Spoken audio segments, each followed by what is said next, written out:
Baby, soon as I seen that box, I knew it was getting ready to be some mess.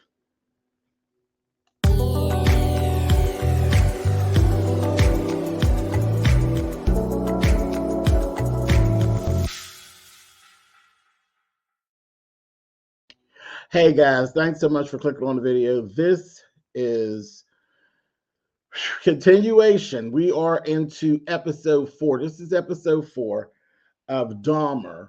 This is the Jeffrey Dahmer story as told by Ryan Murphy and crew. And like I said, the title of this episode was the Good Boy Box. And as soon as I seen that box, I said, it's going to be some mess. There's getting ready to be some mess surrounding this little box.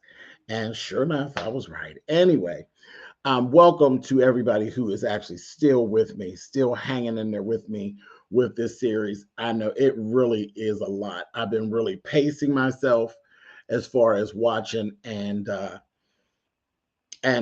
dropping these reviews. So thank you guys for being patient with me. It's a lot. It really is a lot to watch and then come here and try to break it down as to what I saw and how it made me feel. It's a lot. It's a lot. And keep in mind, I was living at that time. We were living at that time. And I was, an adult. I was an adult. So anyway, let's go. This is the good boy box, okay? The good boy box. All right, so the episode starts off with Bath, Ohio, and you see some folks digging and carrying on. They're digging and whatever, and you're like, well, what is that about? What are they doing? And they're like picking up bones. It's like bone fragments. Okay, so there's these bone fragments that you're actually seeing around, and you're like, oh, okay, all right, I get it. Whatever. All right. So we go ahead and we look here. There's this whole conversation in real time. Okay, not in Bath, Ohio. Over there in Milwaukee, it's a conversation back here in Milwaukee, and it's Jeffrey and the detectives. So we actually see Jeffrey actually with the detectives, and they're actually discussing what has actually gone on. Okay. The detectives are actually talking about these buried fragments and why. Why did you bury them all around? Because he explained to them how he got rid of the body of the first victim and how he was crushing the bones and all of this. And at first they were wet, so he had to bake them and this, that, thing, and the other, all of that mess. But then the pieces that were left, they were like fragments. Like there was a femur. They found an actual femur, and just different things. But they were buried all around the yard and stuff of his dad's house. And he said, I just wanted him to be, just, I like the fact that I knew he was there and he was like all around me. I said, oh my gosh. So again, this whole detachment thing that he has going on, it's just like everything. He has so many issues where you say there's a lot of people in the world with those issues, but the way in which he deals with them, so extreme. It's so extreme. It's like really, like, where does your mind go that you're, where does your mind go that is that extreme? Like, who even thinks this stuff up? But, horror movie. It's like a horror movie. Like, it couldn't be real, but it unfortunately is. It's real. It was really, really real to us. And he brought it through. He brought the reality to it. But anyway, then we actually have a scene with Jeffrey sit with the psychologist. And there's a psychologist there at the prison or whatever, who literally, and I'm sorry, I think Bath, Ohio is actually where the prison, I think that's where they put him. I think that's the prison they put him in. I don't think he was actually in Milwaukee.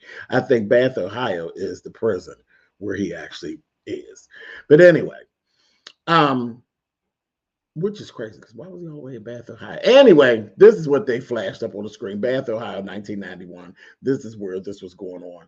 So anyhow, the psychologist actually diagnosed. He said the name. I was like, I missed it. He said it. I was like, okay, it's this one of them long names. But basically, the diagnosis that he was giving up there said he asked him, "Are you sexually aroused, like when you're touching guts and stuff?" And he says, "Yes, the inside." The doctor explained what that diagnosis was. Whatever that is, the insides are shiny. The insides, guts and stuff are shiny. The organs, they're shiny, which he kind of contributes to the wetness of a vagina and how that arouses men. Men are aroused by things that are shiny and wet. There's some little thing in there. And I said, well, that's very interesting, especially with the fact that Jeffrey don't like women. But we're not gonna go no deeper into that wetness and that shiny thing. I'm gonna leave it alone right there. I'm just gonna leave it alone. But I kind of had to chuckle when the doctor was giving that because baby, he don't even like vagina. So but I guess this seems as though he didn't really like actual sex, period. So I don't know. I don't know exactly how good that diagnosis was, but it was just like there's so much going on here. This fits, throw that in there too. That's kind of how I felt. You all put it in the comments, let me know what y'all think. I think that diagnosis, it made sense in a sense, but when we really are getting to know what Jeffrey was all about, ain't no vagina been in none of this. So I don't know why he pulled that diagnosis. Ain't no woman, but moving on. Okay, so we're going to jump back to 1978. 1978. Things are still spiraling downhill with the schooling and all of that stuff. We see him sneak into the Honor Society photo for the yearbook. And then once they go to the final print, they look and they're like, how did he get in that picture? They're like, that bastard, they say he has a 2.0 GPA. So they basically blacked him out of the photo. So he was just angry, just more angry once the book finally came out. He was so angry. And he was actually going through, I said, oh, this looks serial killerish. He was going through the yearbook, scratching out all the faces of the people in the Honor Society and the people who were actually on the committee to put together the yearbook. I said, oh boy. But thank goodness, because who knows if he would have actually went on a spree right there in the town. It got sidetracked because his dad and the new lady came, who was actually being played by Molly Ringwald. They show up. And I said, well, this was a lot of nerve. I guess that just runs in the family. They got nerve. He shows up with the new lady. The new lady's in the car talking about, oh, I'm not worried about her. Talking about the mother, about Jeffrey's mother. If she comes at me, I'll just come back at her. I'm tough cookie, this, that, and the other. I'm like, you coming back to the house with her ex-husband, and you think you're gonna talk some smack to her. Girl, you never met her, huh? Because she goes off. I said, girl, go right ahead on. But when they get there, naturally, she's not there. And the father's like, what is wrong with this house? This house is a mess. This, that, thing, and the other. But see, this is the cute part about it. That dad, I don't know if y'all caught this because I caught it. He was coming back there with her. He was coming to take claim to the house. That's why they was expecting to argue with her. He was coming to put her up out of his house. You tell me that father ain't got some issues too. But anyway, and he's very self-centered and very narcissistic. But they come there, he gets there, says, this house is a mess. You've been drinking this, that thing, and the other. He said, where's your mother? He ain't been in contact with Jeffrey. He ain't been in contact with her. Jeffrey's like, she said, where's the last time you seen her? Oh, she left like 3 months ago. This, that thing, and the other. He had the nerve to say, this is criminal to leave an 18-year-old here in the house. Excuse me, sir. Pardon me. Wasn't you gone too? Weren't you gone too? You were with this bimbo. You didn't even call back to see, or you would have knew that his mother wasn't there. Both of y'all wasn't worth a damn. Neither one of y'all. She left him and you left him, but you left him first. You left him first. A mess. That father is a mess. Do you hear me? A mess. Anyway, moving on. So the father's like, well, what do you have planned? Did you try to get into college? This is telling you what a crap job you done because you don't know nothing that's going on. The boy just graduated high school. He said, well, look, the new lady says, well, what about community college? He says, community college is for failures. And then he says, and the dad said, well, that might be where we are, you know, and that just cut him like a knife. And he says, well, I guess, you know, I guess. He said, why didn't you apply to any colleges? And he said, why am I trying to be something that I'm not? Why am I? He said, I'm weird. I'm not a good kid. I'm actually, I did some things that I think I need to tell you. He was literally getting ready to come out to his dad, come out and tell him basically really about the feelings that he's been having and some of the strangeness. Not even the homosexual stuff at all. But the dad, again, ego.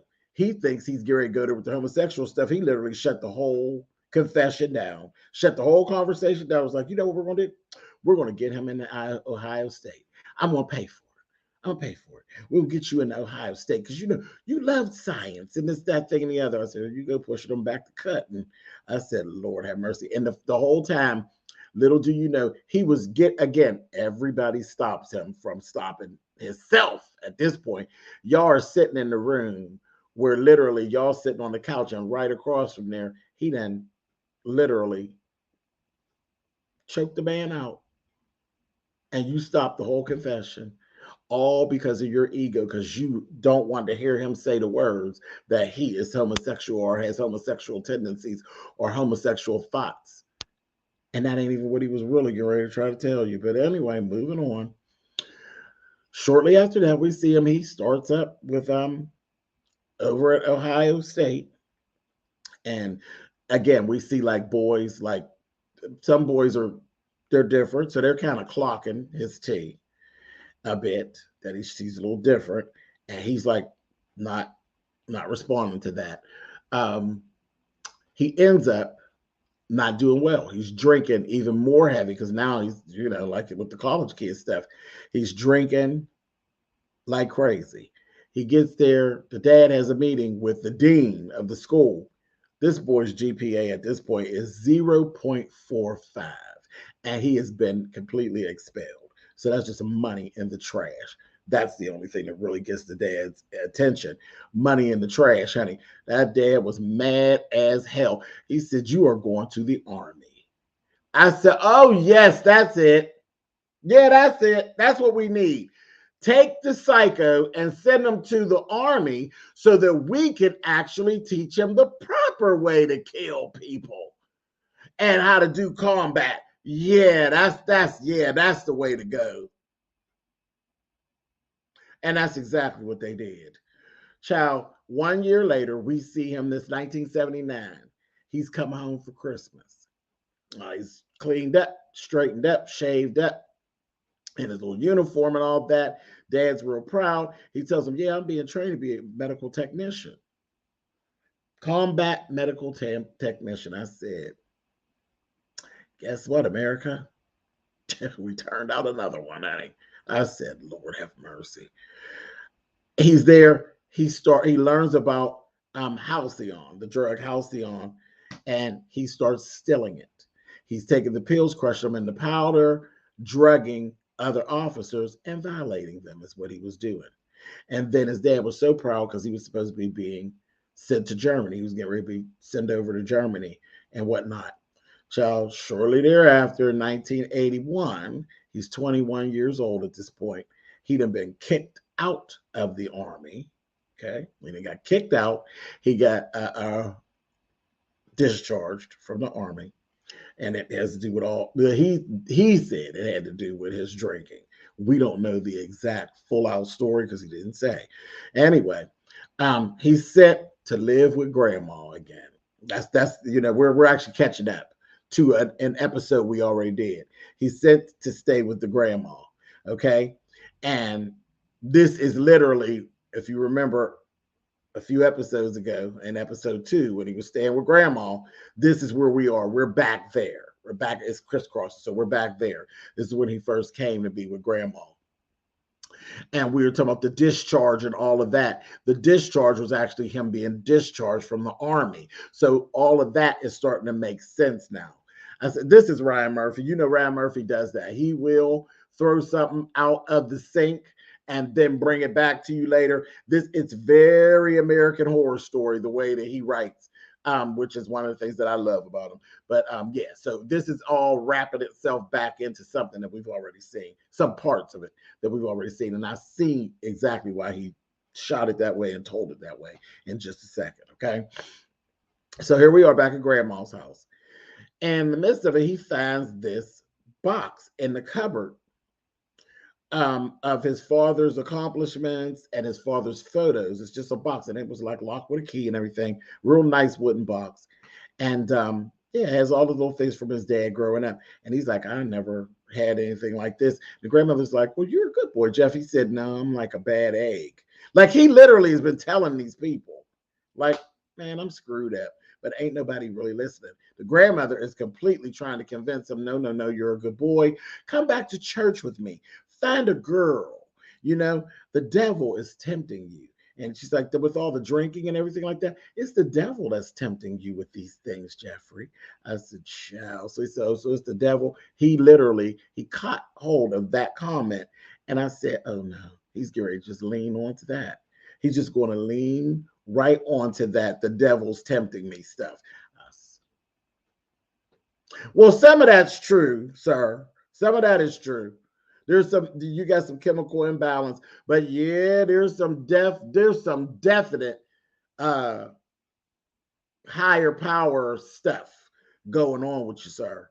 But anyway, he ends up going and gets a job as a butcher. He's totally drawn to it. The man told him, listen, it's bloody work, and you must always dress nice, but you have to be steady with a knife. He's like, oh yeah, I'm good with that. You can't have no accidents. Did you know I had a guy cut his thumb off? He's like, oh no, I'm real good with that, real good and steady. I said, sure thing. Anyway, grandma, this is where we go back to where we already were. We go back to the scene, and it reruns that scene where grandma's bringing the sheets. He says, just leave my sheets outside the door. I like to make up my own bed, grandma. Grandma goes in there and she finds the mannequin in the bed. And this sets him completely off. He comes in, the mannequin's gone. He goes down, him and the grandmother have this whole little situation, baby. He said, where's my stuff? She said, I threw it away. I threw it away. It's not good. Honey, because of course, it's the homosexuality thing. Nobody wants that. Honey, he completely snapped on Nana. Snapped out, cursed her out. So it's mine, this, that, and the other, took and broke her glass. Remember, everybody's grandma got those glass butter dishes, broke hers. I said, oh, broke it. She's standing there looking at him. Now, I had to give it to Granny because I don't see fear from Grandma. Grandma she was a staunch Christian. So she wasn't scared of Jeffrey. She's standing there flat-footed in his face like, I know good and damn well you ain't standing up here talking to me, boy. And she's just looking at him. And he's screaming in her face and carrying on terrible. And then he ends up coming back later that night. They're sitting there eating dinner. I told her she's unbothered. And he apologized. And she told him, she says, that's okay, Jeffrey. But I don't like the cursing. I said, girl, he cursed you out at him. And she said, but you really need to come back to church with me. These things, these temptations, it's just not good, Jeffrey. And then she was getting ready to lean into the homosexual thing. They derailed the conversation again. And he tells her, I would never bring shame on the family like that. I said, oh, there we go. There we go. So there's that whole thing. You're never going to come out. You're never going to admit to that. So that's even more confusion, which is going to play more on his psyche. I said, oh, this man. Then his grandma tells him, "Oh, we're having a state fair. This, that, the other. Oh, and they got a beer tent. Just anything to make him get out." She's like, "You need to go out and meet some people." So she says, "Yeah, they're going to have a beer tent," because she know a little drunk. He liked to drink, and that's exactly what he did. He went to the state fair, really went to the beer tent, because that's what he said. Oh, they got a beer tent. Baby went over there and got tore down, because it's free at the state fair, I'm sure. Tore down and got so drunk that he sits up there with all the flashing lights, and he get to hallucinating that he done seen the hitchhiker telling him, "Oh no," he said, "Oh shoot, you're alive." He's like, "Yeah." And he's like, "Oh," and he's standing there, and he ends up hallucinating and all this and fantasizing, and literally starts masturbating in public, gets arrested, gets a misdemeanor charge, ends up losing his job because the man at the butcher shop said, "Get out, get up out of here, beat it. Yeah, I can't have you here." Because Natchez is a small town. It done got all around the town, child. You the town pervert. So he got fired. He goes and gets a new one. Gets a new job this time. And this time he's using his credentials from the Army. See, that's the one bad thing. See, there's people who end up getting jobs because, things ain't about what you know all the time. Sometimes about who you know and where you've been. People, you done got this job now down at the place where you donate blood. I said, Lord have mercy. He down here where the people that's donating blood, freaking the people out because he don't know how to read the room. He had one patient in there. He will tell him, "Yeah, I used to donate blood all the time. I used to get my money from a beer." Now, is that the person you want to draw your blood? That man looked at him like, I said, "Child, yes, honey, you are amongst a fool in the room, honey." He's down there. He's still in the blood, and he then began drinking it. He's drinking it. I said, Lord have mercy. So this is where the beginnings of this cannibalism was really starting to take effect with him. So in 1987, it's like anything that comes to his mind, he just go ahead and try it. And it seems like the worst things just stick to him.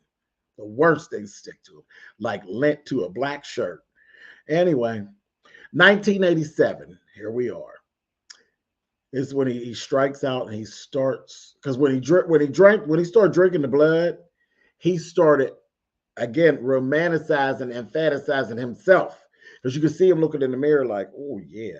When it's, because and then he just drinking. He drinking the blood, it's running down. You give him vampire teas, and he looking, and it's exciting him. He's starting to really feel himself. 1987, he starts hanging out at the gay club, sliding around, hanging at the club, dancing, gets up with this guy, and the guy introduces him to the Bathhouse. They go to the Bathhouse, and here, the first guy's name was Charles. Him and Charles was ready to get down, baby. Charles was ready to bust him open, honey. And he's like, mm-mm. And this is what I say, Jeffrey not really into sex at all. Jeffrey's really into pleasure in himself, and it's just that he wants to be up on you and he wants you around it. That's the only way to make it with him. But he wanted to lay there, and that's what he ended up doing. The guy says, "Can we just lay down here?" He laid there and he fell asleep. And the guy didn't violate him or anything. The guy just actually laid there with him until literally like 7:30 in the morning and got up and was like, I gotta go to work. And he's like, "No, don't leave. This, that, and he's like, I gotta go to work." And he ended up getting on. I'm like, wow, you don't even know. Like, you dodged, but well, I'm sure he's somewhere in the world like, whoo, God, that was me, honey. I dodged a bullet. But yeah, he went on, he got out, but then he became a regular at the Bathhouse. And he, was going in, and he drugged one guy, and they kind of didn't pay it too much attention. They didn't know Jeffrey had anything to do with it, but the guy was drugged, and he, they just get up out of here. He was cool, and he left. But this next guy, this happened over a couple of weeks' time or a couple of months' time, because the guy knew him. He's like, "Oh, Jeff, you're back." This, that, and the other. This guy, he drugs this guy, and this guy is just completely out of it. They have to call for paramedics and all of this stuff. It was a whole big mess. So the next time he ends up coming through, the guy who owns the Bathhouse told him, "No, you get out of my establishment. You're drugging people. And there were some people in the hallways like, y'all, the person he was bringing with him, he said, you need to stay away from him. He's drugging people and you need this, that, and the guy just took off running. And he told Jeffrey, you're done. I've got you blacklisted from that bathhouse and also the 2 other popular bathhouses. Everybody knows your tea. You get on out of here. He gonna snatch the guy. The guy said, get your hands off me. Get your ass out of my establishment. So now you can't do no more bathhouses. So that's that. In the midst of this, continue on, he ends up losing his other job down at the blood bank. I told you, he was freaking the people out. They didn't go into real detail about what he did to lose a job, but he lost it. Okay. He then tells grandma, him and grandma have a conversation. She's trying to get him to go to church. Tells grandma he don't believe in God. And she said, take that back, Jeffrey. He said, I won't take it back. I said, oh boy. So that took me back to the whole thing of how he leaned on the devil is tempting me thing. He just leaned on that comment. And now he done went all the way up to, now you don't believe in God. I said, again, another recipe for disaster. So I'm like, baby, you going down a bad, bad hole and ain't no getting out, honey. You're not even leaving yourself any ladder to try to get out. Now you done threw God out of the equation. Baby, it's over for you. When you done gave up everything. I said, Lord, okay. So then he ends up we see him with a little guy, which ends up being victim number 2. He takes this guy, they go to this nice hotel. The guy said, why can't he, he doesn't feel comfortable there. He's like, why can't we just go to the bathhouse? But he ain't gonna tell you why he can't go to the bathhouse. They're going up in there. He goes to try to drug the guy and mistakenly drugs his damn self with his goofy behind because he got startled and he drugged himself. Then he ends up going ahead and drugging the guy, and he's really fighting to do that. Well, he ends up falling asleep. He wakes up and him and the guy, he's got his head down to where the guy's feet is. And as he wakes up out of this drug-induced stupor, it's in the morning, early in the morning, he looks, the guy is dead. It's a dead body. The guy's there and he's like beaten badly. Like his whole chest cavity was literally caved in. Again, like I said, don't even know his own strength, really. Because, he works out and all this stuff. And then he's angry and he's mad and he got issues. But he ends up going out, getting a suitcase, stuffs the guy, he was a dancer, stuffs him into a suitcase and literally rolls him right on up out of the hotel. Right, again, right in plain, he does all what he does right in plain sight. Rolled him up out of there, takes him to the grandmother's house, ends up the handle broke. He dropped the body down. I said, Lord, just disrespected the corpse. Dropped it on down the steps and all that. And then he waits till grandma goes to church and gets in there. Because it was in the car. He had the body in the car. And then he waited to see grandma leave, took the body in the house, dropped it down the steps in the basement. When grandma left to go to church, he goes and he cuts the body up with a cleaver and disposes of it however he does. They didn't really say. And then we see him, he has kept the head and wrapped it in saran wrap. And then he holds it up and kisses it in the mouth and he puts it in the box. I told you. When I seen that box, I knew it was going to be some mess. I knew it. I knew it was going to be some mess, but that's what he did. He put the head in the box. I said, baby, you gone. You gone, baby, you gone. That's what, when he started talking all that, the devil stuff, and no, I don't believe in God, I said, it's going to get worse. And it did. You kissing heads and putting them in boxes. I said, see, it's like we at the point of no return. Anyway, you all, I know as I've been watching, a lot of people have already watched all the episodes. So, like I said, just bear with me. I'm doing it at my own pace. Thank you to everybody who's still hanging with me. Are you still there? Are you still hanging out with me? Whew. Leave me some comments. Let me know how you are, where you are. What's your feelings so far? What have you caught? Did you catch something that I didn't mention? Leave it in the comments, guys. And I'll catch you on the next episode, okay?